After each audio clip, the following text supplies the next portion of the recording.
This is the Unstarving Musicians Podcast. The podcast features conversation for musicians of all types and genres, a curation of expertise intended to help all musicians be better at marketing, business, the creative process, and all the other things that empower us to do more of what we love, make music.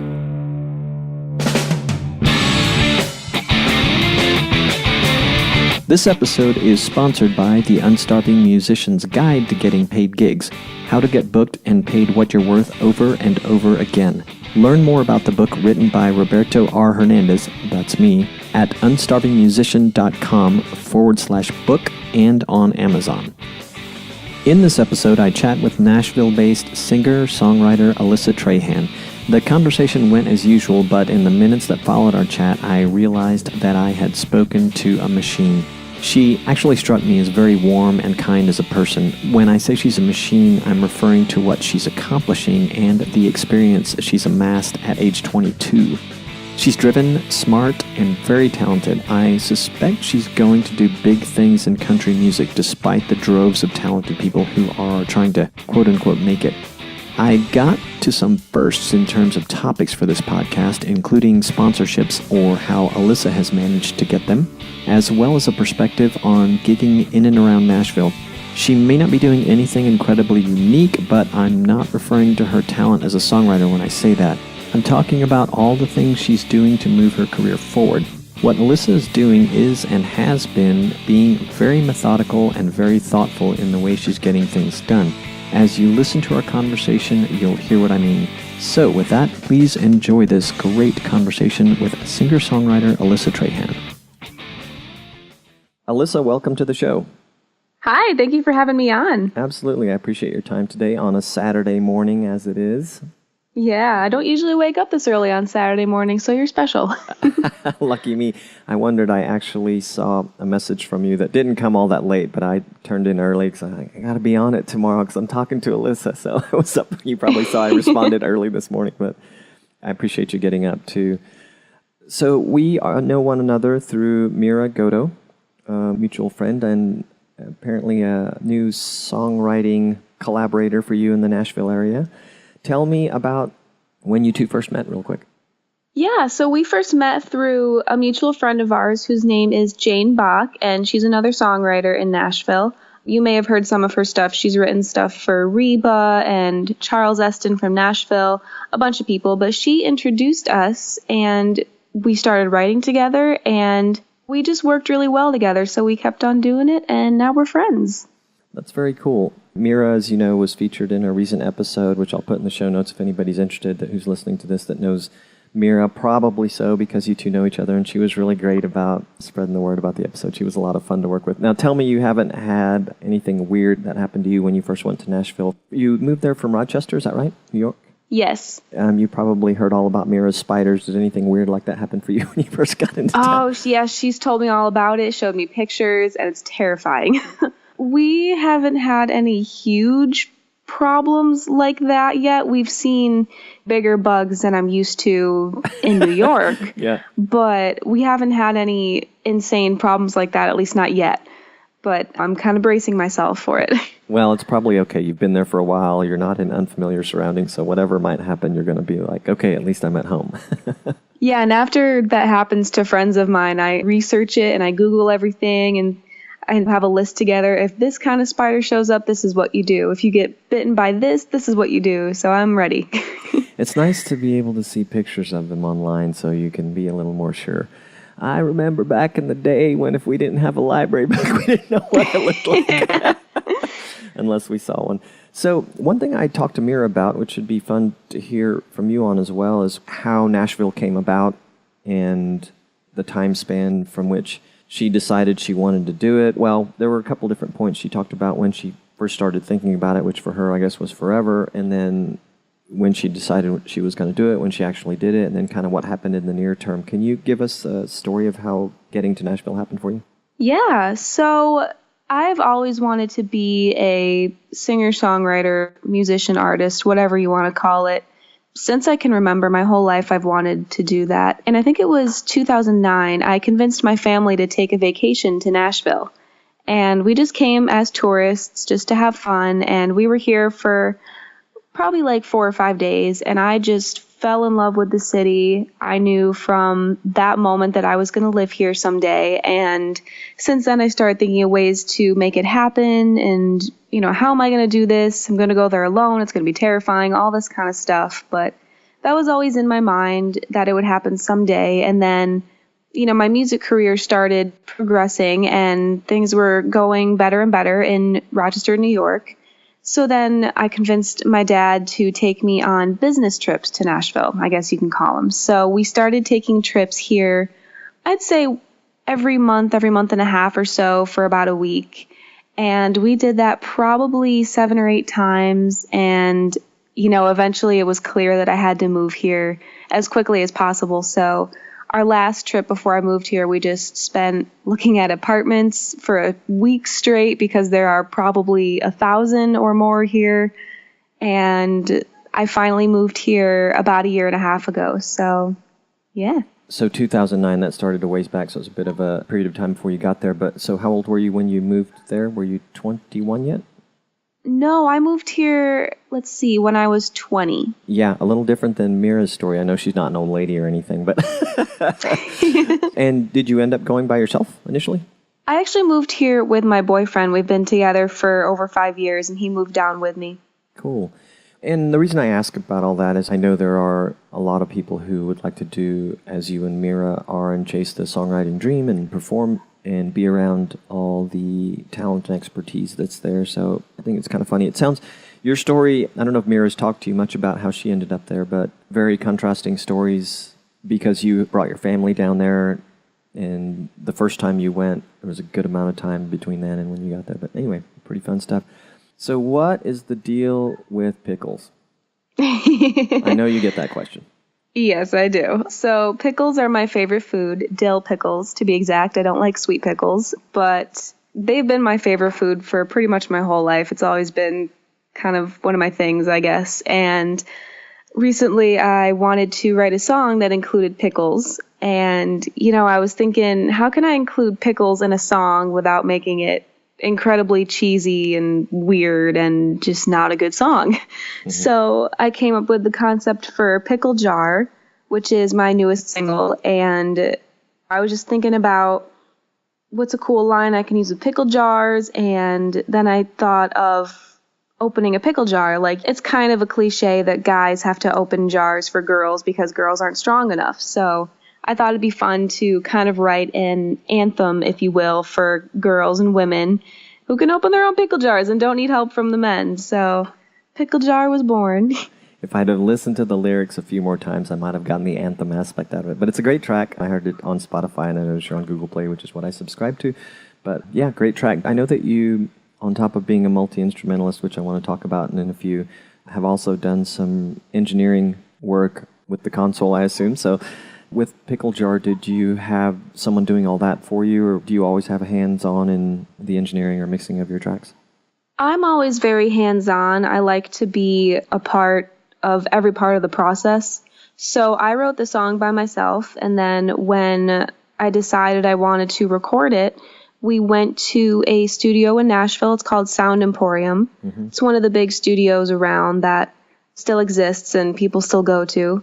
And we had session musicians come in, which are basically the musicians that just play to make a living in Nashville. They play on everything you hear on the radio, from Luke Bryan to Jason Aldean to Faith Hill to everybody they've played with. So we had them come in and lay down their parts, and then I brought the session home and I comped everything, I edited everything, I picked out which solos and which instrumental licks and parts I wanted. I recorded the vocals at my studio, and then we sent it off to professional mixing and mastering with some friends of mine I've been working with for a few years. And yeah, but I'm still very hands-on on that part too. I approve the mixes and we talk, and the guy that mixes my stuff finds out what I like to hear in the mix, and it's always a lot of fun. It's kind of like Christmas. So it sounds like you have gotten to the point in your skill with that people are generally able to start working with it right away. They're not having to do a lot to it, and they're actually coming to you for, okay, cool, so we can obviously do the mastering and make it sound like it's radio ready or Spotify ready, as the kids probably say. How long have you been doing that aspect of the music, and when did you reach a level of proficiency where you're able to do some things like this, like recording your own vocal tracks and mixing it and consulting on the final mixes? Yeah, I've been doing the engineering side for a while now. I started because when I was younger, it was one of my first ever studio experiences, and I wasn't quite sure who I was as an artist yet and really what the whole music industry was. I mean, I was probably 16, and I won't get into it, but I had a bad experience at a studio, so I'm stubborn and decided, hey, I can do this myself. I'll just go learn how to do it and make my own music from now on. So that's what I did. I looked up which recording program was the best, and I decided on Pro Tools, which is kind of the industry standard. And I just became obsessed with learning how to use it. I mean, I was on YouTube just watching tutorials for hours on end in my room and just trying out new stuff and learning how to use it and how to make the sounds I wanted and how to put everything together. And after a few months of my obsession, I finally learned how to use it somewhat. And, I just kept doing it because it was so much fun. And I got to the point that I semi knew what I was doing, at least I thought I did. And then I went to school for it. I have my degree in audio engineering, and that helped a bit. And now I'm in Nashville, where I'm also learning a lot still from, my producer friends and just continuing to watch tutorials on the subject. Now I actually have a demo business as well, where I produce music for other artists and other writers. That's very cool. Second stream of income, perhaps primary. Yeah, got to pay those bills. Yeah. Where did you go to school for audio engineering? I went to a community college called Finger Lakes Community College in Canandaigua, New York. They have a really great music program and beautiful studios. The Zac Brown Band actually recorded there, which was a big reason why I thought it would be cool to study there. What a great name for a community college that does music. Finger Lakes. Yeah. When you got there, because of you'd done a lot of self-taught work, were you dramatically ahead of the game, or did you enter that program with a lot of people who were just like you that had been playing with it for some time? There were all kinds of people that were in the same major I was. There were a couple people that were similar to me in that they had already had experience with it and already knew a little bit about the program. I would say for the first year, I don't think I was challenged, I guess I'll say, because that was all the introductory stuff, and it was still cool to be formally taught how to use it because I just learned off YouTube. But the program had all kinds of students, which was pretty cool. Yeah. Is YouTube still a great way to learn Pro Tools or something like it? Oh, yes, absolutely. I still look up tutorials all the time if, I need to do something that I'm not fully comfortable doing yet. Yep. God bless YouTube. You can learn how to cut fruit or use Pro Tools. Yes. So I told you I was going to make a left turn or two during our conversation. I also wanted to ask you about Yummy's Coffee. I see that you're a coffee person, and I've never heard of it. Are they out of Nashville or New York or where?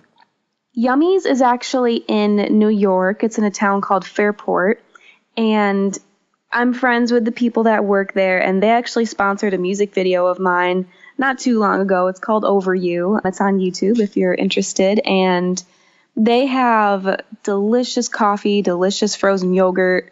They're one of those places that is kind of like a frozen yogurt bar where you get whichever flavors you want. They have like 12 to choose from. And then they have a toppings bar, and it's a lot of fun. And it's a little overwhelming because there are so many toppings and frozen yogurt flavors, and it's really fun. I asked because I love coffee, and I'd never heard of it, so I actually don't get coffee out that much anymore. I've been working from home even more than I used to these days, and I don't know if Mira told you, but my wife and I, for the last year, have lived in Panama in Central America, and surprisingly, in this rural little jungle town we're in, there's a lot of places with nice equipment for making coffee, so I can certainly get coffee out, but I'm typically like French pressing at home. We recently did a coffee farm investment tour thing where I learned the finer points of 1,000 ways to F up a cup of coffee. So that was really, I came home from that and just got all of a sudden very like I'm taking notes about the different ways I make it. But anyway, well, okay. Oh, that's awesome. So is Yummy's located anywhere outside of that area of New York you mentioned? No, that is their only location for right now. Dang, I guess I got to go there.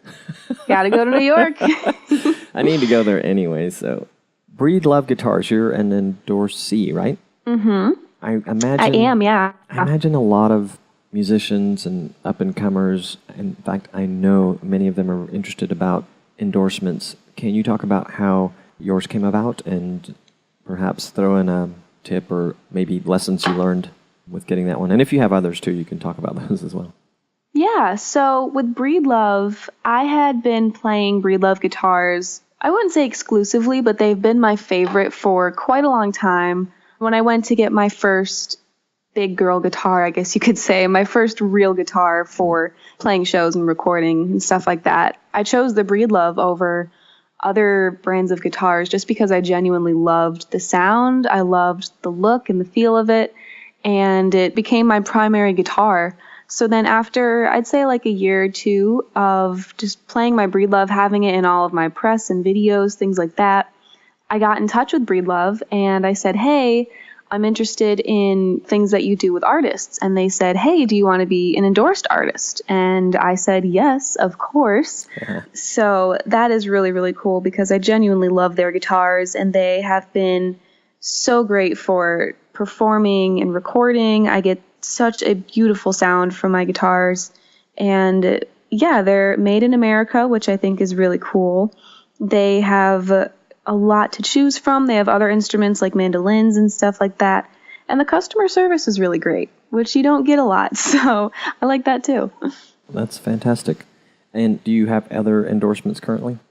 I don't have any other quote endorsements. I have sponsorships for things like albums and videos and certain concerts and things like that. So I'll have some companies and investors kind of sponsor one thing like that. So it's not a long-term sponsorship. It's more a short-term kind of instant gratification sponsorship, I'll say. What was your first significant sponsorship and how did it come about?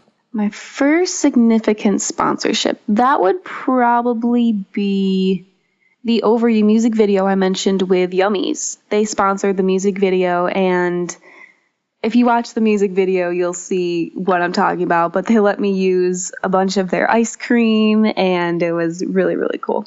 So that one came about because I assume, well, obviously you had a relationship, you knew the folks there, right? Yes. And they liked you, obviously. Yeah. Did that help you with the next one, and can you talk about what the next one was, if you remember? Oh, absolutely. I would say the next one would be my I Love Your Truck music video. That was sponsored by Hazelton Chevrolet, which is the Chevy dealership in Rochester, New York. And it definitely helped to have another sponsorship in my past to bring up and say, hey, this company sponsored my other music video and it was great for both sides. Here's why you should sponsor this video. Because for the I Love Your Truck video, I needed trucks that I did not have to put in the video. And we approached Hazelton about it and they were all for it, luckily. And that was another really big sponsorship for me that definitely made a difference. And like I said, it's another thing that I can bring to future sponsors and say, hey, this is what I did, this is how good it went, and this is why you should sponsor me too. So yeah, absolutely. Yeah. So going back to the Yummies coffee sponsorship, was that something that you approached them about, or how did it come about? You knew you needed it, and what happened that they were like, we want to sponsor you? That one specifically, the owner had mentioned to me before that he wanted to help me in my career financially, and I basically told him, wow, that's amazing of you, thank you. Then we started planning out the Over You music video, and the film crew and the producers that I was working with thought it would be really fun to have an ice cream scene. Then, the light bulb went off, and I thought, hey, I should go ask Yummies if they want to be a part of it. And it was just a perfect match, and it worked out really well, and the timing was great, and yeah, it was just really awesome. That's a really cool story. So, do you know if they had done anything like this before? They hadn't. That was their first music sponsorship. They had some other artists come in and play like acoustic shows at their location, but this was the first like music video that they were a part of. And as far as what they provided, did they just make some suggestions, hey, we'll do this for you, or did they ask you what you need, or did you go to them and say, hey, we have this cool idea, I could really use this specific kind of help? How did the two of you iron out the details of what the sponsorship looked like? Kind of all of the above. I mean, I had the script, if you will, for the music video, and I had the list of shots that we needed and the props that we needed. So I went to them and I said, hey, here's what I need. What would you be comfortable providing for the video? What would work for you? And they basically donated, I don't know how many tubs of frozen yogurt, a ridiculous amount. And then they also provided coffee for the whole crew because the video shoot was from, oh gosh, I don't know, like 4 a.m. until like 9 p.m. It was really long. So they provided coffee as well. And I agreed to put their logo in the video, and we agreed to cross promote. And like I said, it worked really well, and it was a really good business relationship thing. When you went to them with your ask, obviously you have some level of comfort because you have the relationship that you do. Were you able to formulate that ask on your own, or did you kind of talk to anyone, your family or anyone, about how should I approach them, or was it all just super casual and they were kind of on board with everything? It was relatively casual. I'm really all about being professional at all times, so I did ask for advice from some of my friends that are in, maybe they are a lawyer or just a businessman, whatever they may be. I asked for some advice on what terms should I use, what would be a fair agreement, and all that kind of stuff. But for that one in particular, it was relatively casual. My other sponsorships have been a little more business-like, I guess you could say. Sure, as they probably all should be to a degree. Yeah. And so how many have you had to date, sponsorships? Oh gosh, I don't even know. Approximately, are we talking dozens, hundreds? Oh, I would say probably dozens. I've had quite a few shows that have been sponsored. Mm-hmm. And basically that's so the venue can have me come from Nashville and make sure that they can cover my air travel, things like that. But I would say it's in the dozens. I don't know the exact number, but yeah. When one like yourself works in Nashville, is this a topic of conversation that comes up among your peers? I'm sorry, I really wanted to say, is it something that is talked about from an educational perspective, or is it more a thing where you're asking friends because you know that they either know someone who's had some successful sponsorships or they themselves have had them? It does come up in conversation. When you're friends with people that are kind of in the same boat that you are, you know, it comes up and you all give advice to try to help each other. And I have had friends come to me and say, hey, how'd you do this? I'm looking to do something similar. Can you help me out? Do you have anyone that you can introduce me to? And of course, if I do, I always share their contact information and set them up for a meeting or give them a certain place they should check out, whatever it may be. But it definitely comes up. I would say in writing sessions, it comes up pretty frequently just because there's a period of like 20, 30 minutes where you always just catch up with whoever you're writing with and tell them about what's been going on. And then when things like that come up, they say, oh, wow, I've been looking to do that too. How'd you do that? Do you have any tips? And yeah, I've definitely given advice to a few people. And I've also asked for advice from quite a few friends as well. So the education for that has been outside of those things you described with Yummy's Coffee. The education for it in Nashville is really part of the whole networking thing. It's not necessarily something that is formally discussed anywhere, or is it? I mean, it may be, especially if you study it in, say, Belmont College. I'm sure they talk about it. But yeah, for me personally, I have learned the most just through networking and meeting people and hearing their stories and just talking to them. I do have some people that are in either the music business or other businesses that I ask for advice from time to time, mm-hmm. But I think I've definitely learned the most from friends that have experienced what I'm also looking to experience, I guess you could say. Along similar lines, I see that you had at least one crowdfunding campaign, and the one that I saw was GoFundMe, which I guess was done many months ago now, or several months ago. Yeah, I did that. Let's see, that was probably last year, maybe like summer of last year. Mm-hmm. Yeah, I did that for a new EP because I had a prominent member of the music industry come to me and say, hey, I'd love to work with you. And we had met a few times and we came up with a plan to have me record a new EP with 4 or 5 songs on it. And he was then going to pitch that around Nashville and see if he could get the ball rolling for me. And this was a huge opportunity, but I just did not have the funds for it because recording music is just really expensive, especially if you're a full-time musician and just got out of college and moved almost 1,000 miles away from your hometown and didn't have the money for it. So I turned to I don't like calling them fans, but people that support my music. And they were so incredibly supportive and gracious and got me to 1,000 over my initial goal, which was ridiculous. So I was able to do the EP, and it's currently being pitched, and Pickle Jar is actually on that EP. But yeah, that was a much bigger success than I was anticipating. Yeah, it looks like you did really well. I have a good friend. He did a Kickstarter campaign for, this is way off topic here, but it's for a new type of backpack for skiers and snowboarders that is less bulky and awkward when you're on the ski lift and just has a lot of cool features. But he had really great success with it and had a great story. Did you find yourself coming out of that with stories that you were able to share along the way with people, like off of the GoFundMe platform? I noticed my friend was doing, for instance, an email campaign to just let people know where it was at, and he was sharing fascinating stories with things that happened, like when he went to China to find a manufacturer and like this did not go the way he expected, and how he ultimately had a dress designer had someone like spec out the product for manufacturing. But anyway, did you have stories like this that you were able to share, or how did it go? I didn't do a lot that I hadn't done in the past with other EPs. Mm-hmm. That part was pretty straightforward. We did have a few issues with scheduling and finding the right musicians, but just basically working with their crazy busy schedules. And there was one point that I wanted to record at a studio, and then Reba decided she wanted to record there, so I couldn't record there that day. Damn her, sorry. I know.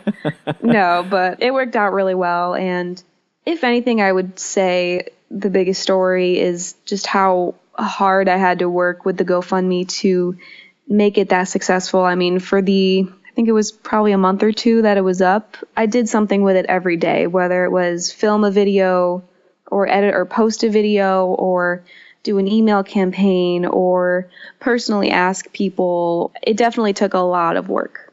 That does not surprise me. Is it fair to say that during that time you did almost nothing else, worked on almost nothing else? Yeah, that's pretty fair to say. Yeah. It was, my full-time job for that month and a half-ish that it was up. I understand that's the way it goes, and such is life with a lot of projects, right? Yeah. If they're going to be really good, they're going to have to get your full-on attention. Well, that's interesting. Do you think you would do a campaign like that again?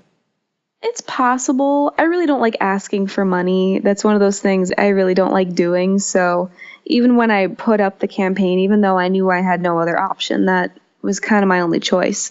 I was pretty uncomfortable just because you never know if people are really going to donate, if it's going to be a success or a complete failure. And like I said, luckily with that, it worked out, which I'm still very surprised about. But I really don't like asking for money. So if I do it again in the future, it wouldn't be for quite a while, just because I don't want to keep going back and keep asking for donations, if you know what I mean. It's possible if another opportunity comes up that I just simply can't afford and can't pass up, then it's possible. But I think I would first try to make money with my shows or my demo business or something of that nature. That's very humble, I guess is the right word, and I think that people surely appreciate that about you, those who know you and know about you. That's pretty cool. I want to go back to your education. Do you have any formal music education as far as your playing education, or were you self-taught, or do you have a little bit of both? I am mostly self-taught when it comes to instruments and singing and stuff like that. I did take piano and voice lessons for a really short period of time when I was a kid, mostly to help with musicals I was a part of. Mm-hmm. So I didn't really get to do a lot of my country artist stuff, other than the instrument and voice lessons in school and what I just mentioned, I didn't really have any formal training. My dad taught me how to play guitar when I was about 11, and I basically taught myself how to play piano. I went to lessons just to kind of strengthen my ability to read music and play what I see on the sheet music. But other than that, I really taught myself how to play most of the instruments I play, mainly because I would be recording a song and I would say, oh wow, I really wish this song had mandolin. But living in Rochester, New York, there aren't a lot of country players that are available to play on your stuff. So, like I said before, I'm stubborn. So I learned how to play mandolin myself, got the cheapest one at whatever it is, Guitar Center, Amazon, whatever it is, taught myself how to play it and put it down on the track I was doing. So that has been the case with quite a few instruments I play, just because I hear it on the recording in my head and I want it there in real life, but I don't know anyone that plays these instruments.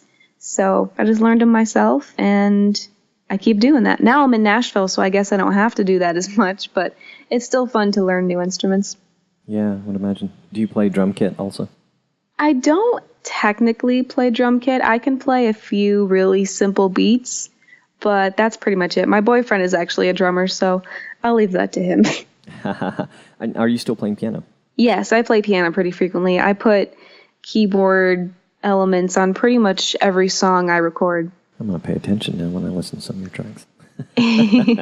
And do you consider yourself pretty proficient with reading, or given I know that you're around a pretty high caliber crowd with your peers there, but yeah, how do you see yourself as far as your sight reading abilities?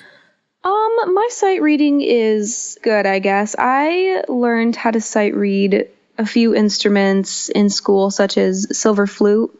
I consider myself to be pretty good at sight reading when it comes to that instrument, as well as other woodwind instruments that I play. But when it comes to string instruments like guitar, mandolin, ukulele, or even piano, keyboard, I think I learn better and perform better just by ear. So I'll listen to whatever I need to play or chart it out on what the chords are and just play based off that. When I learn cover songs for shows I do, I always learn it by ear. And that's how I learned how to play piano in the first place too. But I would say I'm better at playing by ear than sheet music. Did you say silver flute? Yeah. So I assume that was a brass, not in the woodwind family, is it? It is, yeah. Silver flute's in the woodwind family, and I always specify which one because I play multiple kinds of flutes. So that's why I said that. Dang, you do know a lot of instruments. That's very cool. And you mentioned cover tunes. When you perform live, I'm going to guess, but when you do the bigger shows, you're probably doing a lot less of that. And then when you're doing some of the in-between shows, you're doing a mix of covers and originals. Is that right? Yeah, I mean, I play a lot of different kinds of shows. Like you said, when I do big shows, maybe if I'm opening for a big artist or I'm the headliner, whatever it may be, I'll do mostly originals with maybe one or two covers in there. Mm-hmm. But I do a lot of shows that are private parties or the kind of shows that pay the bills, that I have to fill 3 or 4 hours with material and they want covers. That's what the audience likes to hear. Mm-hmm. So depending on the venue and the crowd, we'll do a mix of covers and originals. Do you have a comedic voice in your head that ever says at those shows, those ones where they want to hear cover tunes, but don't you guys know I'm a rising star? I guess kind of. I've definitely had some experiences where I have to do almost all covers, and not to say I don't like doing that because I still love just playing music and playing out, but it's all you want to do is play your original music. It's kind of a bummer to only be able to play cover songs, but like I said, it's not that bad. It's just kind of you wish you could play your originals so people could hear them. Surely you just slip one in and don't say anything about it. I do sometimes. I mean, I'm at the point now that people, especially where I'm from, they recognize me and let me play my original stuff. Mm-hmm. And some people in the Rochester area actually know my songs and sing along the words and stuff. It's really only when I play at a new venue that they say, hey, no originals, which is kind of a bummer. But yeah, God. What does a decent paying the bills gig pay for you. And are you doing those? I'm assuming you're doing those predominantly in Nashville, but also some in New York, Rochester area. Is that right? And then what is a decent pay the bills kind of show? I actually do more in other areas that aren't Nashville for paying gigs because Nashville's funny in that you don't get paid to play. You'll be lucky if you get tips, and that's just not a reliable way to pay the bills. So when I'm in Nashville, I do some shows and some showcases, stuff like that, but I do a lot of writers' rounds, which you don't get paid for, but those are really cool special gigs because you just get to sit down with your guitar and a couple writer friends and just tell the stories behind your songs and play them for an audience that actually wants to listen, which is really fun. But when I do have paying gigs, like I said, a lot of them are actually in other areas, especially in New York. It varies based on what night of the week it is. Sure. If it's a weeknight, it'll be usually a few hundred, couple to a few hundred. And then on the weekends, again, depends on the venue and the crowd and things like that. It ranges from a few hundred to maybe $1,000. So it really depends. There's a really wide spectrum of what a paying gig could be. Well, that's good. Yeah, you're making a few bucks on those, which you said they were to pay the bills. Yep. So did you say that Nashville proper, for the most part, for the types of gigs that we're talking about, are largely play for tips? Yeah, it's mainly play for tips, and also a lot of the gigs, they want you to play only covers. They want you to be a cover band. And if you're trying to be an original artist in Nashville, it's not necessarily a great idea to be actively seeking out those gigs. Sure. I mean, you want to be taken seriously as an artist writer and showcase your original material. You don't want to be compared to other people or just kind of get lost in the Broadway scene, I guess you could say. Broadway's the main drag in Nashville, if anyone doesn't know that. I didn't. And yeah, that's like the main street in Nashville where all the cover bands play, and it's really cool, really crazy, but it's not really the place for original artists, I guess I could say. I've had people tell me to not play on Broadway.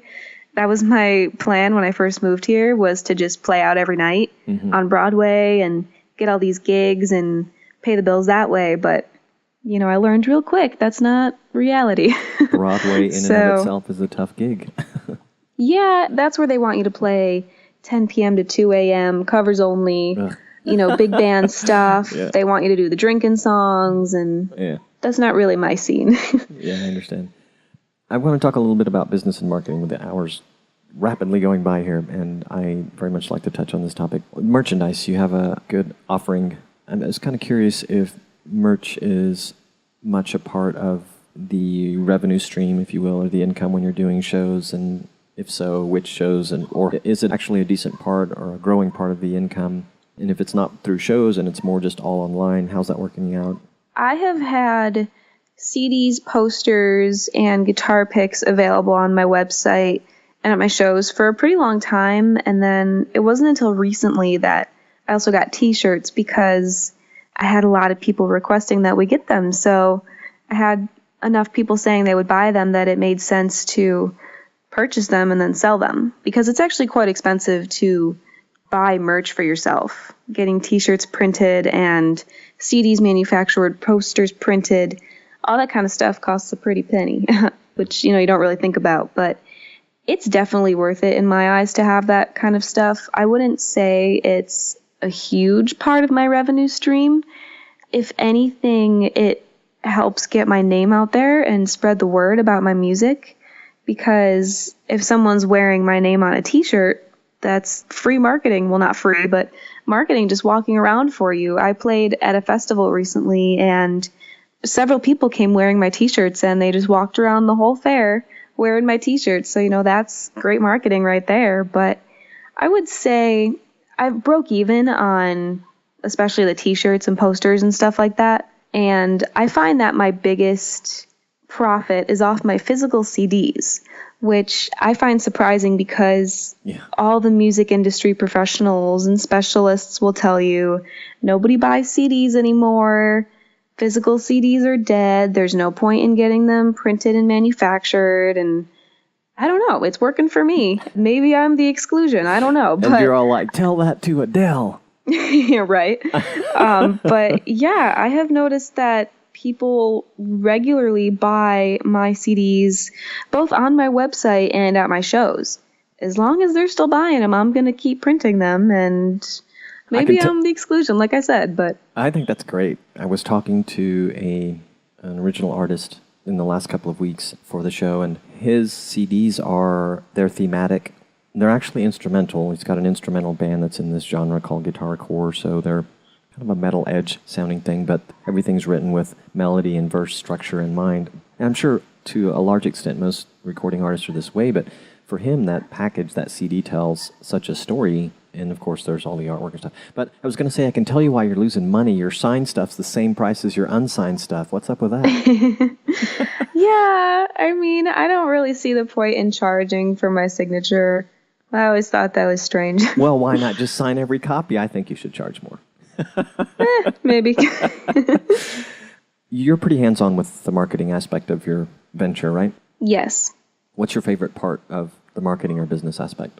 I don't know. I like all of it. It's cool to kind of study it. I like studying artists that I follow and just seeing what their marketing team is up to and seeing what works, what doesn't work, what the new model is, things like that. But I don't know what my favorite part is. I mean, every part of it is cool and stressful at the same time. Do you have a team that works with you? Well, obviously you do, but what does the team look like in terms of the size or the type of people that you have working on the marketing aspects? I'm not signed with anyone right now, so I have a few people that help me here and there, but I'm in charge of pretty much everything, especially when it comes to marketing. I really decide what are we going to do, when are we going to do it, how are we going to do it, what's our strategy. I really come up with all that, and I write all the business plans and stuff like that. And then I have people that will help me follow through with it. So my team, if you will, is mainly just a few people that help my vision come to life, I guess you could say. Writing the business plans. I like that. Have you any big lessons that you've learned along the way in this aspect of the business, or your journey, I should say? Oh, I've definitely learned a lot. I could go on for hours about that, but that'll be I would say next episode we do together. I would say the biggest thing is that it takes time. It's a very slow business. It requires a lot of patience and a lot of hard work and dedication, and you really have to make it your whole life if you're serious about it. It can't be something that, you just do on the side or you just do when you feel like it, I guess. You really have to go all in and just give it your all and wait, I guess. You have to be patient and just keep working. And one of my favorite sayings is, the harder the work, the luckier you get. And I find that to be extremely true. And another one is, hard work beats talent when talent doesn't work hard. You really have to work for it. And I think I always knew that. I always knew it was going to be hard, but I don't know if I really knew what I was signing up for. Not that it would change my mind if I went back, but it's definitely a really tough business, which I know everybody says, but it's really true. I mean, everything they say about the music business is true, and it's real, and it's a struggle, but it's kind of a beautiful struggle. And it's one of those industries that, although it's really difficult to kind of get through and to make it, if you will, it's got a lot of fulfilling aspects in it, especially if you're a creative person.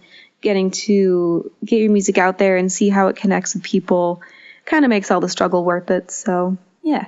That's nice. I like that. A beautiful struggle. I have spoken with a wide age-ranging list of guests in the short time that the podcast has been going. We just started earlier this year. And a common theme's been coming up, and that is, I lost one of the words used, but you mentioned talent, but you were basically also speaking about perseverance, and believing in yourself probably was in there as well. Oh, yeah. That commonly across the board, that one of my guests had said you can have 99% talent, but only 1% of the enthusiasm and perseverance and belief in yourself, and you're not going to make it. It's going to be really tough to make it. And if you flip it the other way around, and it makes a lot of difference. Clearly, you are very talented. And all the folks who had this conversation with me, too, are very talented. But I think, to the gentleman's point that I was just talking about, that he'd seen in his days so many very talented people that you're just kind of lacking in the other part, so they weren't able to make it happen. Oh, yeah. I always say it's kind of like a triangle, and you need 2 of the 3 points to make it. And the 3 points to me are talent, passion, drive, and money, because it does take quite a bit of investment if you really want to do it and go all in. But yeah, I mean, what the guy you were talking about said, I see so many people here that are more talented than you can believe, but maybe they don't have the work ethic, they don't have the passion, they don't need it. You really have to need it if you want to make it. It has to be something you can't live without. It can't just be, oh, that would be cool, that would be fun.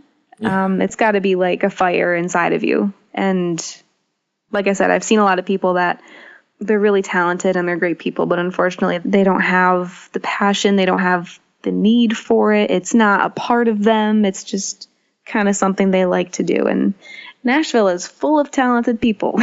That's what for sure. I hear.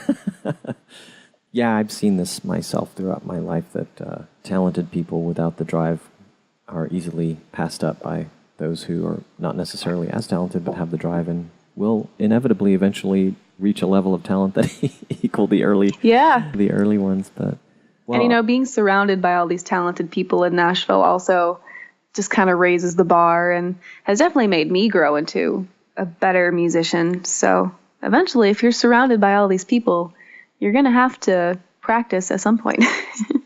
Yeah, it makes obvious sense now that you say it. It's something that I think about a lot, both as a musician and just in life in general. It's so great to be around people that are better and smarter than you, especially if they're your friends. And I'm sure that Nashville's a wonderful place for that. Lots of talent. Oh, absolutely.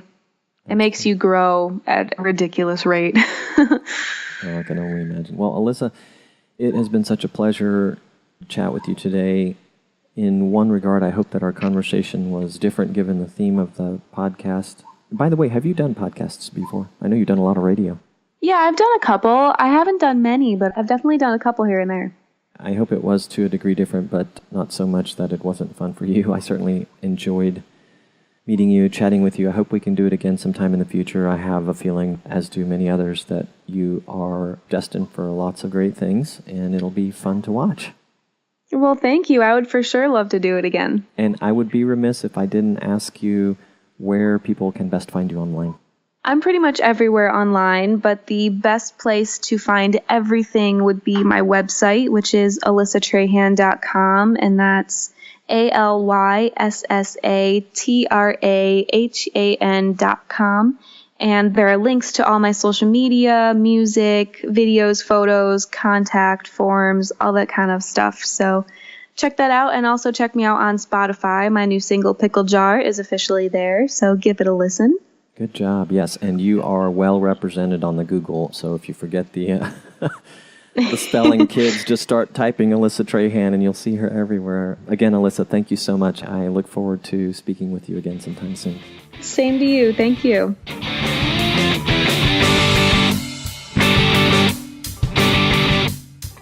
Hey, this is Robonzo. Thanks so much for listening. If you enjoyed this podcast, please subscribe on iTunes, Stitcher, or Google Play Music. If you liked this podcast, please leave a review. This episode was sponsored by the Unstarving Musician's Guide to Getting Paid Gigs. How to get booked and paid what you're worth over and over again. Available on Amazon and in audio format as the Unstarving Musician's Guide podcast. You can also learn more about the book and companion podcast at unstarvingmusician.com/book. Are you a gigging musician, recording artist, songwriter, or touring professional, perhaps struggling to get your music out to the world? Struggling to get the gigs you want? Pop over to unstarvingmusician.com and sign up for my email list. I'll send you occasional emails about upcoming episodes, expert tips and advice, music, musician resources, and anything else I come across that might make your journey better and brighter. The Unstarving Musicians podcast is edited by Juan Perez. Are you a podcaster? Would you like 20% off on editing of your first 4 episodes? Visit the show notes for this episode for a link to Juan's freelance profile or unstarvingmusician.com/resources and mention you heard about this offer through the Unstarving Musicians podcast. With much gratitude, peace, love, and more cowbell.